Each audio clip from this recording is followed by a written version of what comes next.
Hi friends, நான் உங்கள் Rajasekar from PR walks and talks. இது நம்ம யூடியூப் சேனல்.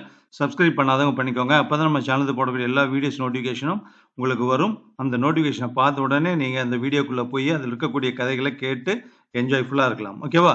இந்த வீடியோவில் பார்க்கக்கூடிய ஒரு கதை பொன்னியின் செல்வன் புகழ் அமரர் கல்கி அவர்கள் எழுதிய சின்ன தம்பியும் திருடர்களும் அப்படிங்கிற ஒரு சிறுகதை கேட்க போகிறோம். ஓகேவா? அவருடைய நூல்கள் எல்லாமே, கல்கி அவர்கள் எழுதின நூல்கள் எல்லாமே தமிழக அரசினால நாட்டுரிமையாக்கப்பட்டிருக்கு. அதனால இந்த கதையும் பொது காப்புரிமைக்கு கீழே வருகிறதுங்கிறத தெரிவிச்சுக்கிறோம். ஒரு ஊரில் சின்ன தம்பி என்ற ஒரு வாலிபன் இருந்தான். அவன் ஏழை, தகப்பன் இல்லாதவன். ஒரு நாள் அவன் பணம் சம்பாதித்து வருவதற்காக பட்டணத்துக்கு புறப்பட்டான். அவன் கிளம்பிய போது அவன் தாயார் அவனிடம் ஒரு வைரக்கல்லை கொடுத்து பின்வருமாறு சொன்னாள். குழந்தாய், உன்னுடைய தகப்பன் உனக்கு தேடி வைத்த சொத்து இந்த வைரம் ஒன்றுதான். இதை நீ வெகு ஜாக்கிரதையாக கொண்டு போக வேண்டும். பட்டணத்தில் இதற்கு நல்ல விலை கொடுப்பார்கள். இதை விற்று வரும் பணத்தை முதலாக வைத்துக்கொண்டு நாணயமாக வியாபாரம் செய்தால் சீக்கிரம் நல்ல பணம் சம்பாதித்து கொண்டு திரும்பலாம். ஆனால் வழியிலே திருடர் பயம் அதிகம். வழிப்போக்கர்கள் யாரையும் நம்பிவிடாதே. சிலர் உன்னோடு சிநேகிதமாய் பேசிக்கொண்டே வந்து சமயம் பார்த்து வைரத்தை அடித்து கொண்டு போய் விடுவார்கள். ஜாக்கிரதையா இருந்து பிழைத்துக்கொள் என்று கூறினாள். அந்த வைரத்தின் பெயர் என்னவென்று உங்களுக்கு தெரியுமா? அதன் பெயர் அறிவு. சின்ன தம்பி வைரத்தை வாங்கி பத்திரமாய் முடிந்து கொண்டு புறப்பட்டான். சாலையில் கொஞ்ச தூரம் சென்றதும் அவன் ஒரு வழிப்போக்கனை கண்டான். தம்பி, தம்பி, எங்க போகிறாய் என்று கேட்டான் வழிப்போக்கன். பட்டணத்துக்கு பணம் சம்பாதிக்க போகிறேன் ஐயா என்றான் சின்ன தம்பி. அப்படியா? நானும் பட்டணத்துக்குத்தான் போகிறேன். இருவரும் சேர்ந்து போகலாம் என்று வழிப்போக்கன் சொன்னான். சின்ன தம்பி தன் தாயார் சொல்லிய புத்திமதிகளை நினைத்து கொண்டான். உன் பெயர் என்ன என்று கேட்டான். என் பெயர் சோம்பல் என்றான் வழிப்போக்கன். ஓஹோ, உன்னை பற்றி என் தாயார் சொல்லி இருக்கிறாள். நீ பொல்லாத திருடன், உன் சகவாசம் வேண்டாம் எனக்கு என்று சொல்லிவிட்டு சின்ன தம்பி ஓட்டம் பிடித்தான். திருடன் இந்தா பிடி என்று கூச்சலிட்டு கொண்டே தொடர்ந்து ஓடினான். என்ன ஓடியும் சின்ன தம்பியை சோம்பேறியால் அவன் பிடிக்க முடியவில்லை. இன்னும் கொஞ்ச தூரம் சென்றதும் வேறொரு ஆள் எதிர்பட்டான். தம்பி, தம்பி, எங்கே போகிறாய் என்று கேட்டான். பட்டணத்துக்கு போகிறேன் என்றான் சின்ன தம்பி. அப்படியா? சந்தோஷம், நாம் இருவரும் பேசிக்கொண்டே போகலாம் என்றான் அம்மனிதன். நீ யார் என்று கேட்டான் சின்ன தம்பி. என்னை தெரியாது? நான் தான் வியாதி என்று அம்மனிதன் கூறினான். ஐயோ, நீ சோம்பலை விட பொல்லாத திருடனாயிற்றே. நீ என் சுகத்தை திருடிக் கொள்வாய். வேண்டாம், உன் உறவு எனக்கு வேண்டவே வேண்டாம் என்று சொல்லிவிட்டு சின்ன தம்பி அங்கிருந்து ஓட்டம் பிடித்தான். வியாதி ஓடி ஓடி பார்த்தும் அவனை பிடிக்க முடியவில்லை. இன்னும் போக போக வழியில் சூதாட்டம், கோபம், சண்டை, மூர்க்கம், விபச்சாரம் முதலிய திருடர்கள் ஒவ்வொருவராக எதிர்பட்டு சின்ன தம்பியை வழிமடக்கி பார்த்தார்கள். எல்லோரையும் ஏமாற்றி பின்னால் விட்டுவிட்டு சின்ன தம்பி முன்னால் போய்கொண்டிருந்தான். மேலே சொன்ன சோம்பல், வியாதி, விபச்சாரம் முதலிய திருடர்கள் எல்லோரும் ஒரு பெரிய கொள்ளை கூட்டத்தை சேர்ந்தவர்கள்.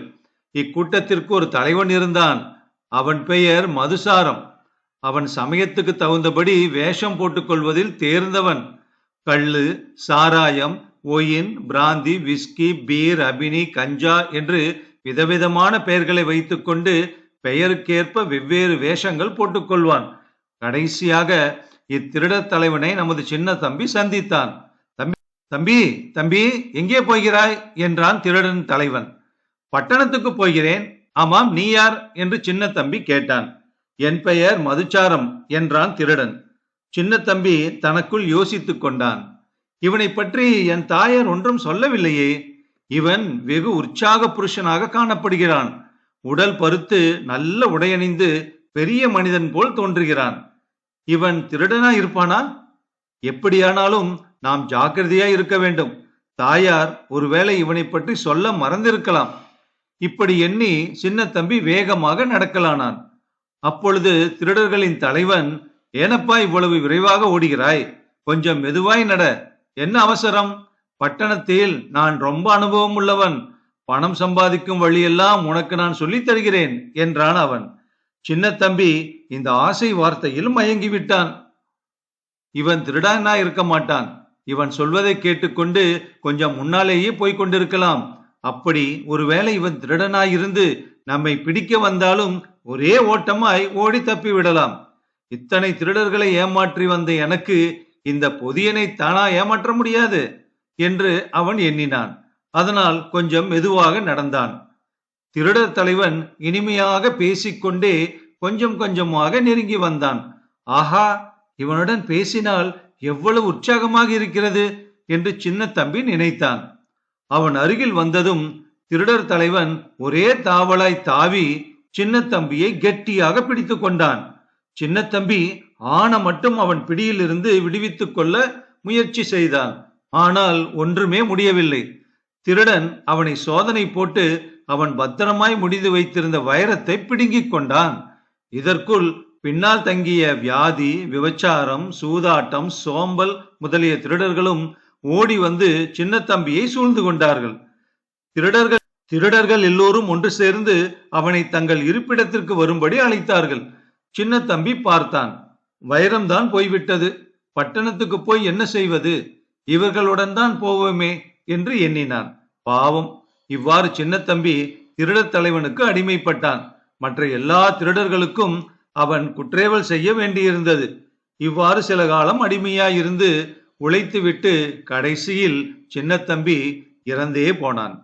வாழ்க்கை பிரயாணம் தொடங்கும் எத்தனையோ ஏழை ஜனங்கள் சின்ன தம்பியை போல் மதுசாரம் என்னும் கொள்ளை தலைவனுக்கு அடிமையாகிறார்கள். முதலிலேயே அவன் பெரிய கள்ளன் என்பதை அறிந்து அருகில் நெருங்க விடாதிருந்தால் அவன் பிழைத்திருக்கலாம். அவனுடைய இனிய பேச்சுக்கு கொஞ்சம் செவிசாய்த்து விட்டால் அவ்வளவுதான், பிறகு வலையில் விழ வேண்டியதுதான். நயவஞ்சகத்தில் அவன் மிக தேர்ந்தவனாதலால் அறியாத ஜனங்கள் எத்தனையோ பேர் அவனை நெருங்க விட்டு அதோகதி அடைகிறார்கள். இந்த கொடிய கள்ளனை பிடித்து நாட்டை விட்டு துரத்துவது சர்க்காரின் கடமையல்லவா? சின்னத்தம்பியும் திருடர்களும் கிரைம் வித் மாரல் ஸ்டோரி முற்றும். கதை வாசித்தது உங்கள் ராஜசேகர். நல்ல ஒரு மெசேஜ் இந்த கதையில சொல்லியிருக்காங்க. நன்றி.